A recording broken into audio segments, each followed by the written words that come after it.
سے ہم صرف جسم ٹھنڈا کر سکتے ہیں، پر اندر کا دل یہ سجدے سے ٹھنڈا ہوتا ہے۔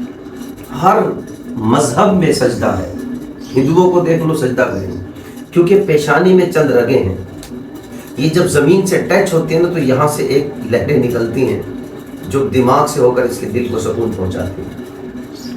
تو یہ فزیکلی بھی ایک چیز ہے، یہ صرف عبادت نہیں ہے کہ ہم سجدہ کر رہے ہیں نماز پڑھ لی، نہیں، یہ نماز کا سجدہ کا کنیکشن ہے کہ جب یہ زمین پر ٹکے گی تو سکون ملے گا۔ اس کو مثال سے سمجھو، بعض لوگ بیچارے کرسی پہ نماز پڑھتے ہیں، وہ کہتے ہیں ہم روتے ہیں، حالانکہ نماز پڑھ رہے ہیں، شریعت کا امر ہے۔ کیوں روتے؟ کہتے سکون ہی نہیں ہے۔ بھائی سکون کیسے نہیں ہے؟ کہتے ہیں نہیں، سکون نہیں، سکون اس لیے نہیں کہ ان کی پیشانی زمین پر نہیں ٹک رہی۔ ہندوؤں کو دیکھو، عیسائیوں کو دیکھو، جس مذہب میں چلے جاؤ، ماتھا زمین پر ٹکے گا تو سکون ملے گا، وہ چاہے بت ہو یا رب ہو۔ یہ اللہ کا احسان ہے کہ اللہ نے ہمیں مسلمان بنایا۔ تو میرے عزیز طلباء کرام، کوشش کریں جب اللہ کا امر آ جائے، نماز کا امر آ جائے، چھوڑ دو اگر سکون چاہتے ہو۔ رمضان کا چاند نظر آ جائے، بھوک دو اس جسم کو۔